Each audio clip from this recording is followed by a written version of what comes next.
Here in Lanciano in Italy, in the 8th century, a priest who had doubts found that at the moment of consecration, the bread turned to flesh and the wine turned to blood. He immediately stopped the Mass, and that Mass never ended. That flesh and blood exists here today and has been on display for 1200 years. It has not been artificially preserved, it has not deteriorated. For that alone, science has no answer.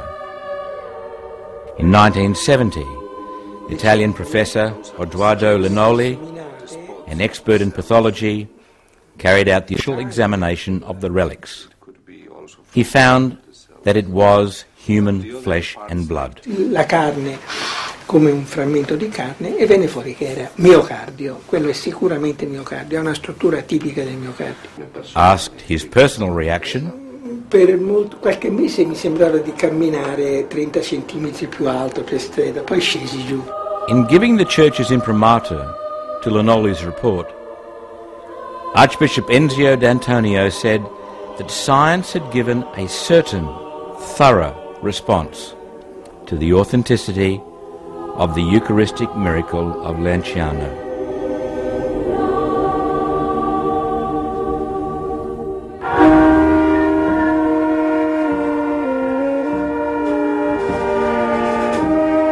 We are reminded again, 500 years later, of the truth of his living presence with another Eucharistic miracle.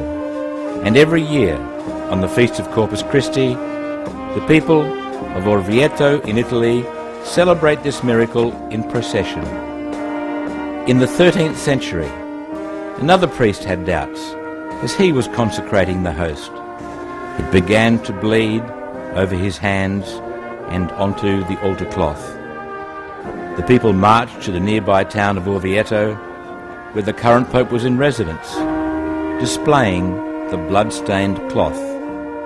The Pope instituted the great feast of Corpus Christi, the body and blood of Christ. And that same blood-stained linen cloth is solemnly paraded to this day. Even now, at the start of the new millennium, another case is being examined. In South America in 1996, a priest found an abandoned communion host in his church after the Mass. He placed the host in water. Within days, a blood-like substance emerged and grew in quantity over some weeks. In 1999, permission was given by the Archdiocese for the substance to be scientifically examined. So far, it has been found to contain human DNA and to have evidence of flesh and blood. A sample was examined by noted forensic pathologist Dr. Robert Lawrence of the United States.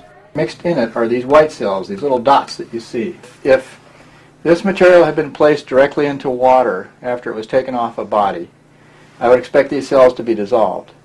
If you put cells in water under such conditions, They would be expected to dissolve. how long? A few minutes to an hour or two at the most. So they were active, living white cells at the time they were collected. This South American sample is the subject of further scientific analysis. So, Jesus always knew this gift would be a test of faith for many.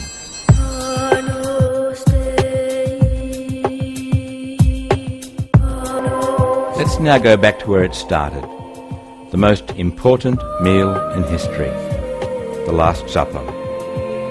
It was the feast of the Jewish Passover. Jesus and his apostles prepared it well, Jesus sending two of his favourites, Peter and John, to the synagogue to obtain a sacrificed lamb which would be eaten that night. Only Jesus knew what lay ahead of him that night and the following day. But his apostles must have known that this night was different from any other. Jesus told them that one of the 12 would betray him. Even Peter was told that he would deny Jesus 3 times before dawn. Remember that while Jesus was fully man in his time, he was also the Son of God in union with his Father and the Holy Spirit.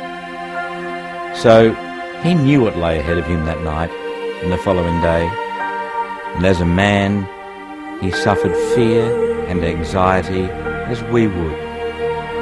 But he put us first in a noble act of strength and generosity which is surely unparalleled. He fulfilled the promise he had made at Capharnaum almost a year before. He gave us our inheritance.